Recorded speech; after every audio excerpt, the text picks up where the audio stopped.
तो चलिए आइए, इस 10th क्लास के बैच में आपका स्वागत है। और कुंभ यात्रा के बाद आज क्लास स्टार्ट हो रही है, तो तमाम बच्चे अपने अपने समय से क्लास आने का कृपा करें। और चलिए करते हैं प्रारंभ। इसके बाद आप लोगों को, तमाम बच्चे को यहाँ कुंभ का प्रसाद खिलाएंगे, और जो बद्धी होता है ना, जो माला होता है वो भी पहना देंगे, है ना। और ताकि आपका जो है ना, आप पर गंगा यमुना सरस्वती का आशीर्वाद बना रहे। तो चलिए सबसे पहले जो है ना, आप पढ़ने का प्रयास करेंगे सवालों को। कहता एक क्रिकेट टीम के कोच ने 7 बल्ले तथा 6 गेंदे 3800 रुपया में खरीदी। बाद में उसने 3 बल्ले तथा 5 गेंद 1750 रुपया में खरीदी। प्रत्येक बल्ले और प्रत्येक गेंद का मूल्य ज्ञात करें। चलिए देखिए, समझने का प्रयास करेंगे, है ना। पहले दिया है कि 7 बल्ला और 6 गेंद, यही है ना। तो सबसे पहली बात है कि आपको पता होनी चाहिए कि एक बल्ला और एक गेंद के कितने दाम है ना। इसके बाद 7 रहे कि 8 रहे कि जितना भी रहे, दुनिया संसार का जो भी कुछ भी रहे, उसको आप निकाल सकते हो, कोई दिक्कत। चलो देखो, तो हमने क्या किया है कि यहाँ माना एक बल्ला का मूल्य x टका और 5 गो रहेगा तो 5x टका गुना कर देंगे, तथा एक गेंद का दाम y टका, कोई दिक्कत। अब देखो, अब करते हैं क्या, प्रश्नानुसार।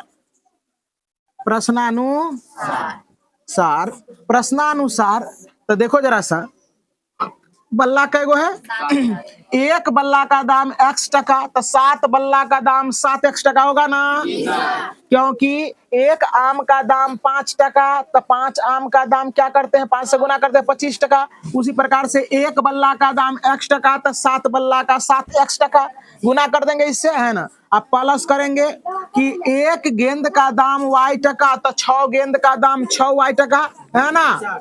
इसके बाद कुल मिला के ये दोनों जब लिए तो क्या हो गया, 3800 टका खर्चा हो गया। कितना, 3800। तो इसको समीकरण 1 मान लेंगे, समीकरण 1 लिखेंगे। पुनः प्रश्नानुसार,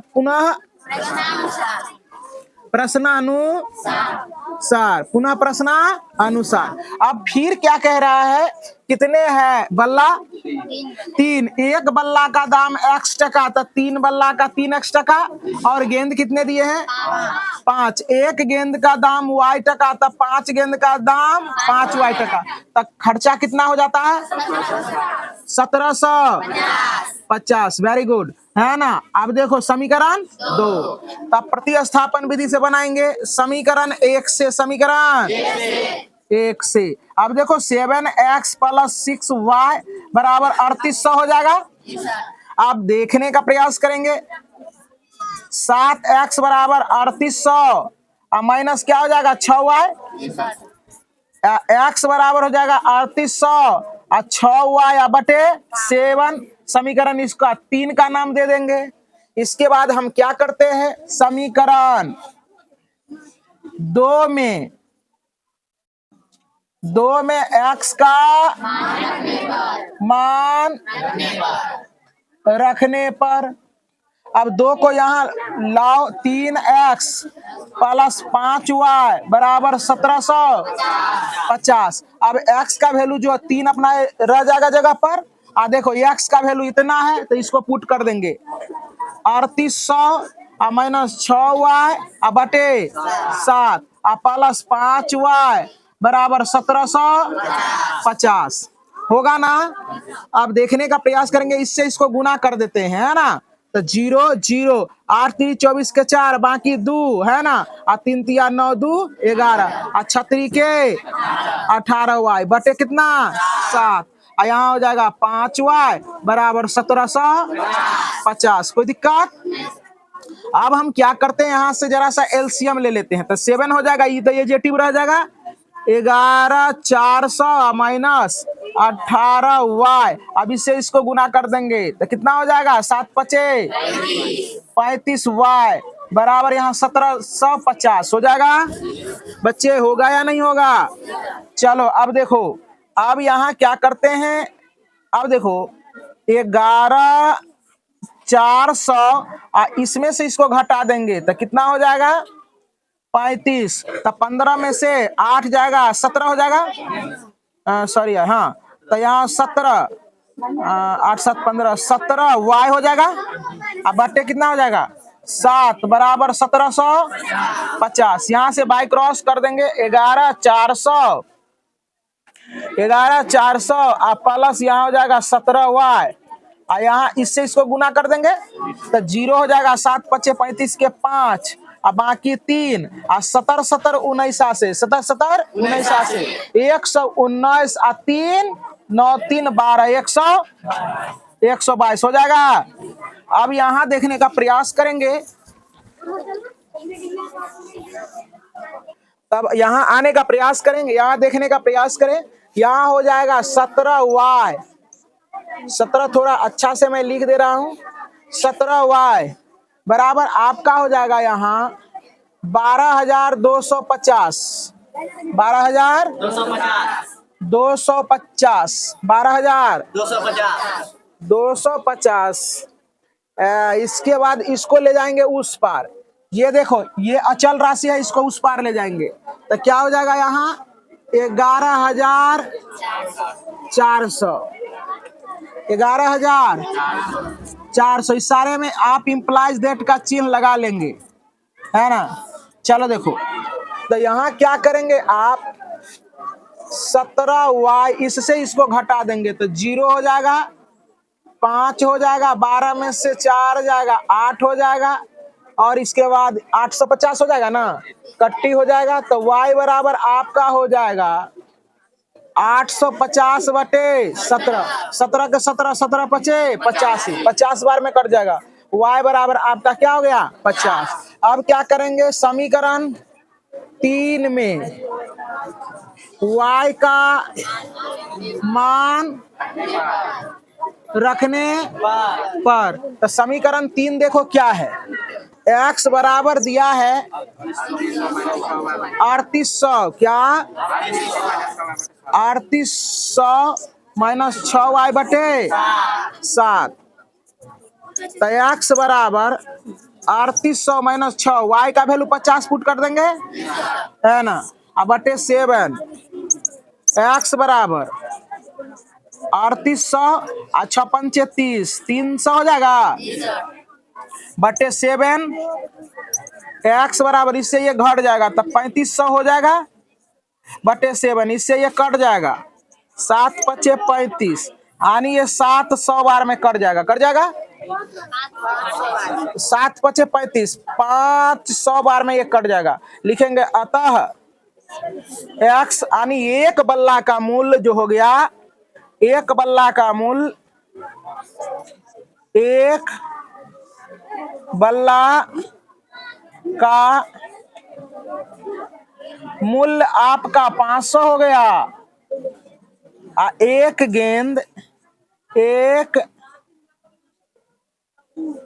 गेंद का मूल्य आपका कितना हो गया, देखो y माने थे गेंद को, तो y का मान 50%। सही बात है, गेंद का दाम कम होता है और बल्ला का दाम बेसी होता है ना, बल्ला का दाम बेसी होता है। तो एक बल्ला का मूल्य हो गया 500 रुपया और एक गेंद का दाम हो गया 50 रुपया। चलिए आइए, इस 10th क्लास के बैच में आपका स्वागत है। सारे बच्चे देखने का प्रयास करेंगे, बोर्ड पर टकटकी लगा के। बिल्कुल आपका ये 3 नंबर का पार्ट नंबर 4 होगा, आप ध्यान से समझने का प्रयास करेंगे। थोड़ा लंबा चौड़ा लिखा हुआ, उससे आप डरेंगे नहीं, मैं बिल्कुल अच्छे ढंग से इस सवाल को क्लियर कट कर दूंगा। चलिए पढ़िए पहले। एक नगर में टैक्सी के भाड़े में एक नियत भाड़े के अतिरिक्त चली गई दूरी पर भाड़ा सम्मिलित किया जाता है। 10 किलोमीटर दूरी के लिए भाड़ा 105 रुपया है तथा 15 किलोमीटर के लिए भाड़ा 155 रुपया है। नियत भाड़ा तथा प्रति किलोमीटर भाड़ा क्या है? एक व्यक्ति को 25 किलोमीटर यात्रा करने के लिए कितना भाड़ा देना पड़ेगा?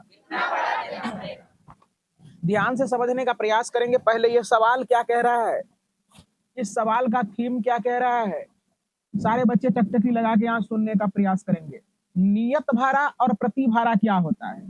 तो नियत भाड़ा कहने का तात्पर्य है कि कोई चौक से लेकर कोई चौक तक, है ना, एक डिसाइड किया हुआ भाड़ा रहता है कि छोटा बच्चा जाएगा, बड़ा बूढ़ा जवान जाएगा, तो वो 10 रुपया है तो एग्जैक्ट 10 रुपया लेगा ना, है ना।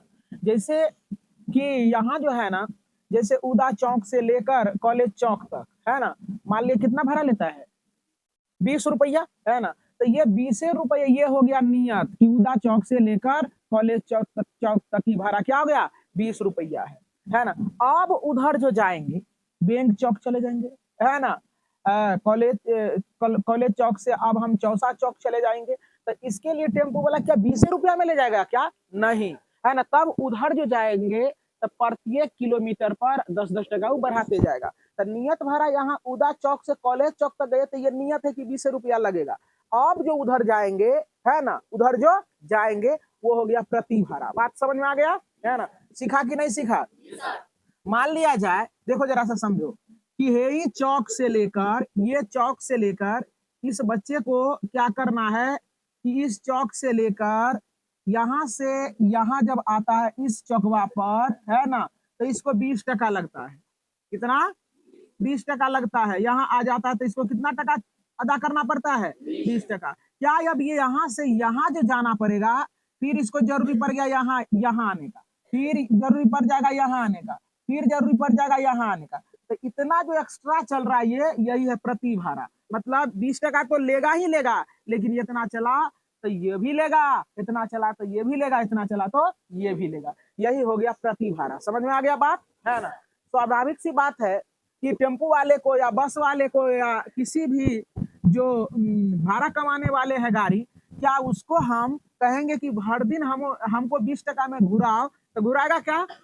नहीं घुराएगा, है ना। तो चलो देखो, तो एक्स्ट्रा जो नियत रहता है, मतलब चौक, एक चौक से दूसरे चौक तक जाने का जो भाड़ा है फिक्स है, उसको कहते हैं हम लोग नियत भाड़ा। और इसके बाद जो भाड़ा लगता है उसको हम लोग कहते हैं प्रति भाड़ा। क्या कहते हैं? प्रति भाड़ा। समझ में आ रहा है बात? तो अब यहाँ देखने का प्रयास करेंगे, तो प्रश्नानुसार चलते हैं। प्रश्नानुसार देखो, प्रश्न कह रहा है क्या, पहले कितना किलोमीटर चला है?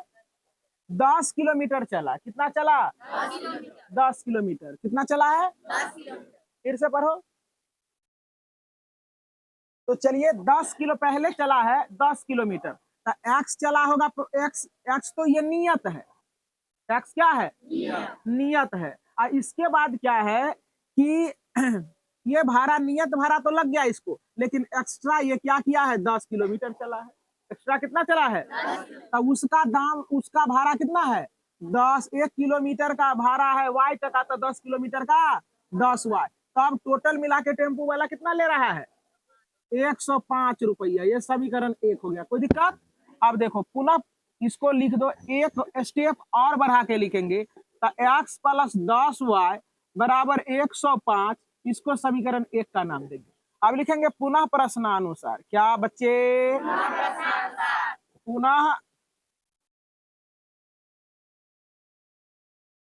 पुनः प्रश्नानुसार। तो देखो x तो चला ही चला होगा, 1 रुपया तो दिया ही दिया होगा, है ना। समझ में आ रहा ना। लेकिन और ये 15 किलोमीटर चल गया एक्स्ट्रा। कितना? 15 किलोमीटर, है ना। तो 15 किलोमीटर चला, तो 15 लिख देंगे, उसको वाई टका से गुना कर देंगे, है ना। तो ये कुल मिला के कितना खर्चा हो जाता है तब? नियत और प्रति चल के कितना टका खर्चा हो गया? 155 टका खर्चा हो गया। अब देखो एक्स प्लस यहाँ हो जाएगा 15y बराबर 155। 155। सारे बच्चे को समझ में आ रहा है? समीकरण 2। समीकरण 2। अब देखो जरा सा करते क्या है, समीकरण एक में से दो को घटाने पर, ध्यान से देखेंगे, एक में से 2 को घटाने पर तो हम कैसे घटाएंगे? तो लिखेंगे x प्लस 10y बराबर 105। समीकरण 1। x प्लस 15y बराबर 155 समीकरण 2। ये वाला समीकरण और ये वाला समीकरण को घटाए हैं, ध्यान से देखेंगे। अब देखो हम समीकरण बनाते आ रहे हैं तो चिन्ह का परिवर्तन करते हैं। क्या करते हैं? तो चिन्ह का परिवर्तन करते हैं तो उसके चिन्ह से विपरीत, तो प्लस होगा तो माइनस कर दिए, प्लस है तो माइनस कर दिए, प्लस होगा तो माइनस कर दिए। अब इससे ये कट जाएगा। अब देखो -15 में से 10 वाई चला जाएगा तो कितना बच जाएगा? -5 वाई बचेगा ना। अब देखो जरा सा, माइनस 155 में से 105 चला जाएगा, कितना हो जाएगा? -50। इससे ये कट जाएगा। अब देखो y बराबर 50/5, 50/5, 5 का 5 और 10 बचे 50, तो y का वैल्यू कितना आ गया? 10। तो बच्चा को दिक्कत? अब देखो लिखते हैं समीकरण समीकरण एक में y का मान रखने पर ध्यान से देखो, समीकरण एक तो तुम्हारा ये है ना, चाहे यहां से भी लिख सकते हो। तो x + 10y बराबर कितना? 105। ध्यान से देखेंगे टकटकी लगा के, x + 10 एजेटिव रहेगा, y का वैल्यू कितना आया है? 10। y का वैल्यू 10 बराबर 105। 100 तो बच्चा को क्या हो गया? चलो देखो यहाँ x + 10 दाई 100 बराबर 105 होगा। अब देखो x = 105 ई चला जाएगा उस पार, तो यहाँ हो जाएगा -100, तो x बराबर आपका हो जाएगा 5 हो जाएगा। तो यहीं लिख देंगे अतः नियत भाड़ा कै टका? नियत x माने थे ना, तो नियत हो गया 5 रुपया और प्रति भाड़ा हो गया 10 रुपया। यही हो गया आपका उत्तर। आप रुक जाओ। तो चलिए अब कह रहा है क्या? 25 किलोमीटर चलने पर कितना भाड़ा देना होगा, यही बात ना कहा है। चलो देखो 25 किलोमीटर चला है, 25 किलोमीटर के लिए भाड़ा, 25 किलोमीटर के लिए भाड़ा, तो नियत तो लगा होगा ना, लगा होगा। अब 25 किलोमीटर एक्स्ट्रा चला है तो इसको y से गुना कर देंगे, तो नियत कितना आया? देखो नियत आया तुम्हारा x का मान कितना? 5, तो यहाँ 5 पुट कर दो, प्लस 25 एजेटिव रहेगा, और y प्रति भाड़ा देखो कितना आया है? 10। कितना? 10। तो इसको 10 से गुना कर देंगे, तो 5 प्लस इससे गुना करोगे तो 250 हो जाएगा। अब ये दोनों को जोड़ेंगे तो 200 कितना हो जाएगा? 55। तो यही हो गया आपका उत्तर। तो आइए प्रश्न संख्या आपका जो है ना 5 है, पार्ट नंबर। यदि पढ़िए, यदि किसी भिन्न के अंश और हर दोनों में 2 जोड़ दिए जाए तो वह 9/11 हो जाती है। यदि अंश और हर दोनों में 3 जोड़ दिए जाए तो वह 5/6 हो जाती है। भिन्न ज्ञात करें। पहले सारे कॉन्सेप्ट को समझने का प्रयास करें सारे बच्चे। भिन्न का मतलब क्या होता है? भिन्न का मतलब होता है जब तुमको पता चले कि कोई भी अंक या संख्या अंश और हर के रूप में लिखा हुआ होता है तो उसे हम लोग भिन्न कहते हैं। कोई दिक्कत है ना? तो न यहाँ अंश दिया है, न दिया यहाँ हर दिया है, तो हम लोग मान लेंगे कि किसी भिन्न का अंश x है और किसी भिन्न का हर y है। तो यहाँ से भिन्न बराबर बना लिए, भिन्न x/y, ये भिन्न हो गया। कोई दिक्कत? ये भिन्न निकल गया। अब कह रहा है प्रश्नानुसार, यानी प्रश्न कह रहा है, क्या कह रहा है देखो ध्यान से। अच्छा, बार बार ये बच्चे को समझ में आ रहा होगा या कंफ्यूजन क्रिएट हो रहा होगा कि बार बार प्रश्नानुसार सर क्यों लिखते हैं। प्रश्नानुसार इसलिए लिखा जाता है क्योंकि हम लोग अब प्रश्न पर ध्यान दें, है ना, और प्रश्न जो कह रहा है वही बात, वही चीज के अनुसार, मतलब प्रश्न के अनुसार अब हम लोग चल रहे हैं, इसलिए लिखा जाता है प्रश्नानुसार। कोई दिक्कत है ना? नहीं तो बहुत सारे ओल झोल यहाँ लिखना पड़ेगा।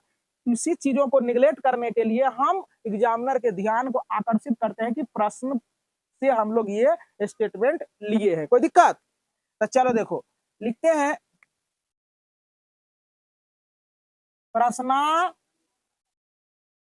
अनुसार, प्रश्न अनुसार, प्रश्न कहता है किसी भिन्न में, तब भिन्न को पहले लिखना पड़ेगा, है ना। कहता है अंश तथा हर में 2 जोड़ दिया जाए, तो देखो अंशों में 2 जोड़ दिए और यहाँ हारों में 2 जोड़ दिए, तब कहता है यह कितना हो जाता है, 9/11 हो जाता है। ये समझ में आया ये कॉन्सेप्ट सारे बच्चे को? तो चलो देखो अब बाय क्रॉस यहाँ से करते हैं, तो सॉरी यहाँ देखो, हाँ ऐसे कर लो इससे, तो 11 गुना x+2 हो जाएगा बराबर, अब इससे इसको गुना करोगे तो 9 गुना y प्लस क्या हो जाएगा 2 हो जाएगा।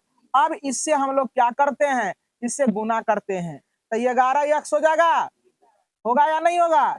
11x होगा, क्या हो जाएगा 11x, तो 11x जब होगा यहाँ और इससे इसको गुना करेंगे तो 11 दूना 22 होगा। अब इससे 9y और 9 दूना 18 हो जाएगा ना। अब देखो 11x यहाँ इसको लाएंगे इधर चर राशि को, तो -9y बराबर 18 और इसको उस पार ले जाएंगे तो क्या हो जाएगा -22 हो जाएगा। यहाँ हो जाएगा 11x और -9y बराबर 8 4 12, तो माइनस क्या हो जाएगा 4 हो जाएगा।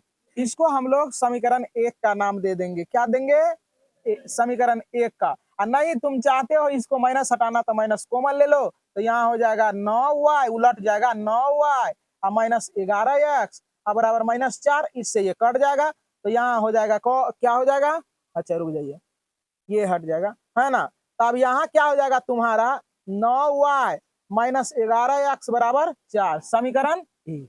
कोई दिक्कत कोई बच्चा को? अब देखो पुनः प्रश्नानुसार करते हैं,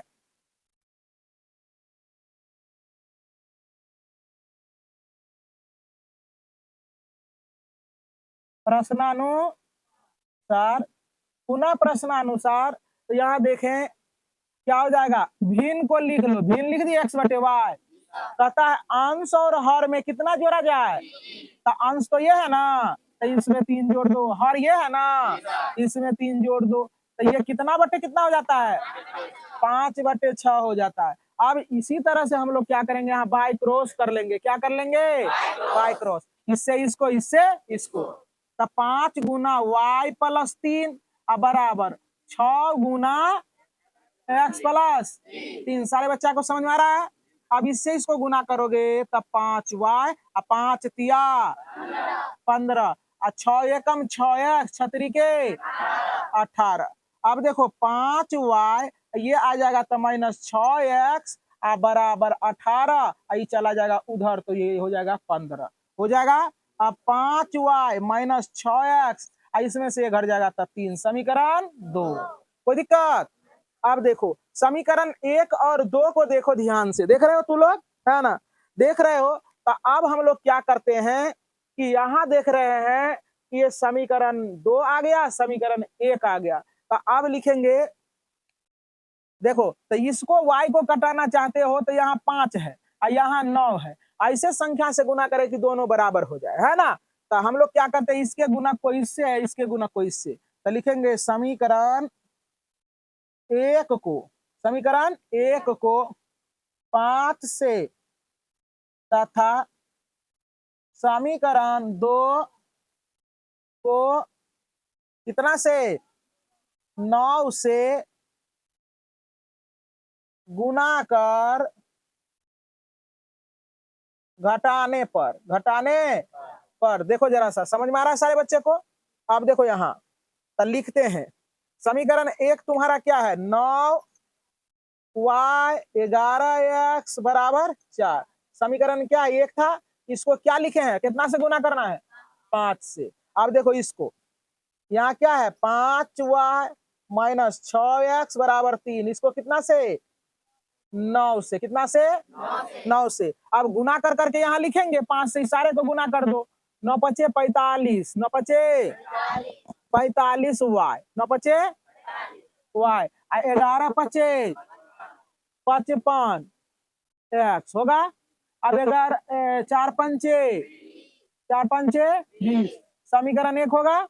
अब इससे इसको गुना कर दो, 9 5 45y, तेकर बाद माइनस 9 6 के 54x अब बराबर क्या हो जाएगा 9 27। समीकरण क्या हो जाएगा 2। अब देखो यहां से हम लोग क्या करते हैं चिन्ह परिवर्तन क्या करते हैं माइनस होगा प्लस होगा माइनस होगा। अब इससे ये कट जाएगा समझ में आ रहा है सारे बच्चे को। चलो देखो अब इसमें से ये घटेगा है ना तो ये तो बड़ा संख्या है ना इसका चिन्ह रहेगा तो माइनस एक्स होगा। अब इसमें से ये घटेगा तो माइनस क्या हो जाएगा 7 इससे ये कट जाएगा तो एक्स का वैल्यू 7 आ गया। समझ में आ रहा है। अब लिखेंगे देखो जरा सा लिखेंगे समीकरण 1 में समीकरण एक्स का मान रखने पर तो समीकरण 1 देखो क्या है 9y माइनस 11 बराबर 4 है ना तो देखो 9y माइनस 11 एक्स का वैल्यू क्या है 7 बराबर 4 होगा। समझ में आ रहा है सारे बच्चे को 9y अगर सते 77 अगर सते 77 आज 4 हो जाएगा यहाँ हो जाएगा 9y। अब देखो 4 हो जाएगा ये चला जाएगा उस पार जाएगा तो 4 प्लस 77 अब 9y इसको दोनों को जोड़ देंगे तो कितना हो जाएगा 81 है ना तो y बराबर 81 या बटे 9 9 का 9 ननवा के ननवा 81। कोई दिक्कत तो बच्चा को। अब y का वैल्यू आ गया कितना y का वैल्यू कितना हो गया y का वैल्यू 9 हो गया तो लिखेंगे अतः भिन्न बराबर x बटे y होता है ना तो इसीलिए x का वैल्यू यहाँ पुट कर दो। x का वैल्यू कितना आया x का वैल्यू 7 आया और y का वैल्यू कितना आया 9 यही हो गया आपका उत्तर। तो चलिए आइए पार्ट नंबर 6 करने का प्रयास करें। कह रहा है कि 5 वर्ष बाद जेकब की आयु उसके पुत्र की आयु से 3 गुनी हो जाएगी। 5 वर्ष पूर्व जेकब की आयु उसके पुत्री की आयु की 7 गुनी थी। उनकी वर्तमान आयु ज्ञात करें। चलो देखो समझो इस तरह के सवाल जब आवे तो करना क्या होता है पहले दोनों की आयु वर्तमान आयु मान लेते हैं है ना। इसके बाद जो भी स्टेटमेंट दिया जाता है उस सारे स्टेटमेंट के अनुकूल हम लोग काम कर लेते हैं। तो चलो यहाँ देखो ध्यान से कह रहा है मान लेंगे माना जेकब की आयु x वर्ष जेकब की वर्तमान आयु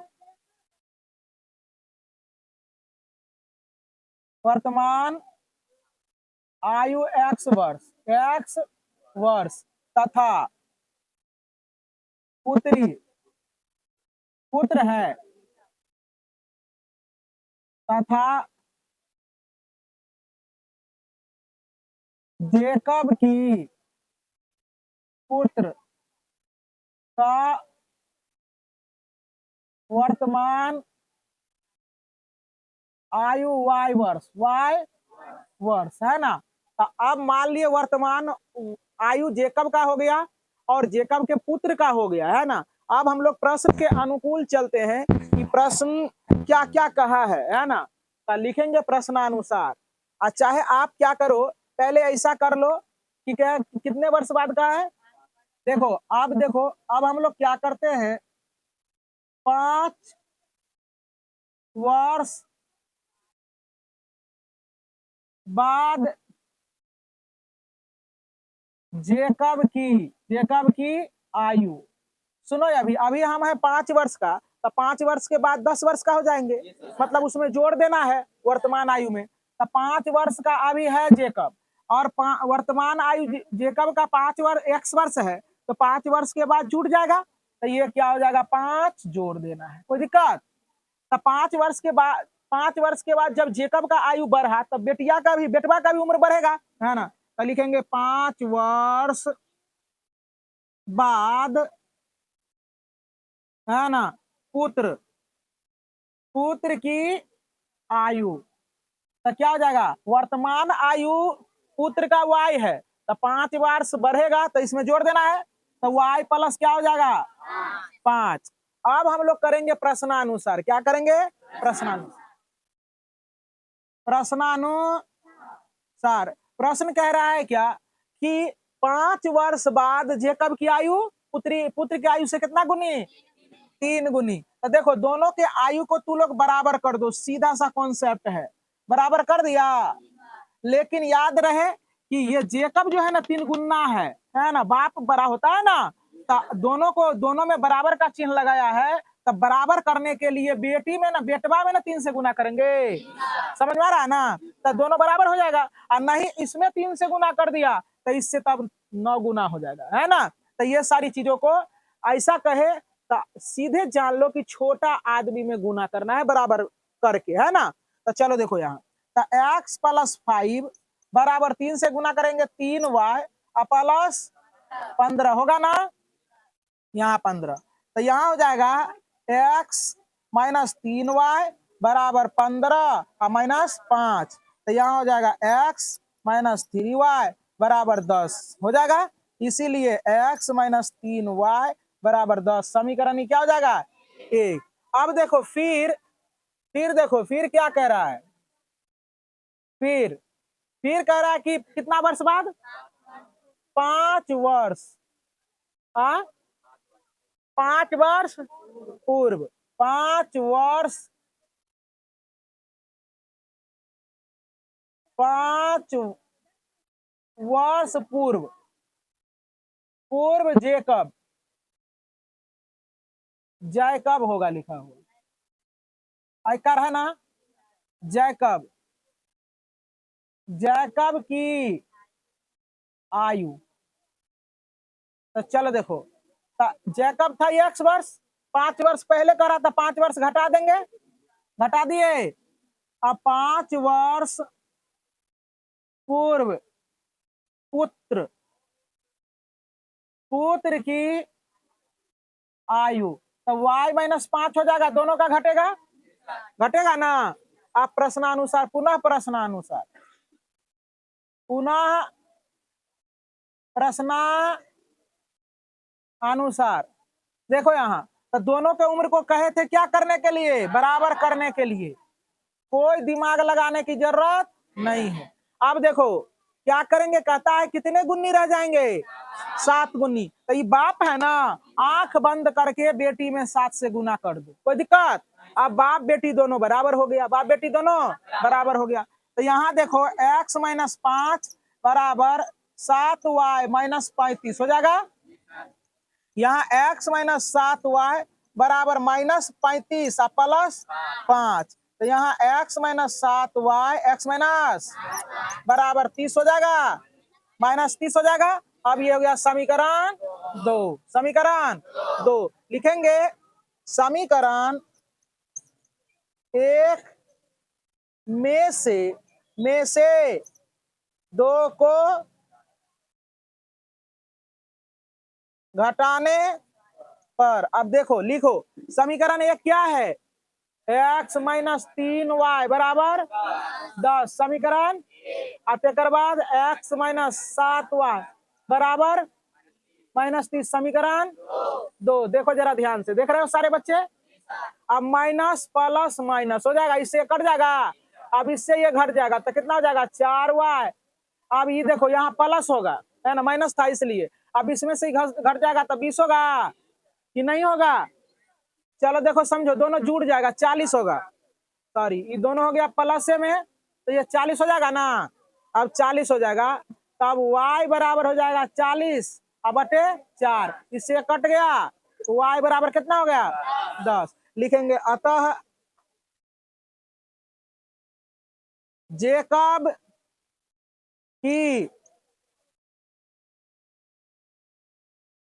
वर्तमान आयु, जेकब की वर्तमान आयु कितना माने थे? x ना, तो x का मान आया है। अच्छा, अभी एक स्टेप और चलेगा,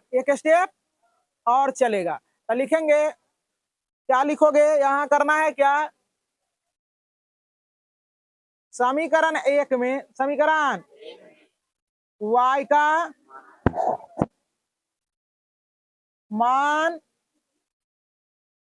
रखने पर। तो देखो x माइनस 3y बराबर 10, x माइनस 3 गुना y का मान कितना 10 बराबर क्या हो जाएगा 10, x माइनस 10 दिया 30 बराबर 10, x बराबर 10 आई जाएगा उधर तो प्लस 30, x बराबर 40 लिखेंगे। अतः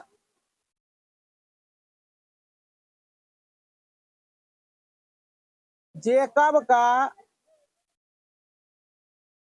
वर्तमान आयु कितना 40 वर्ष, पुत्री पुत्र पुत्र का वर्तमान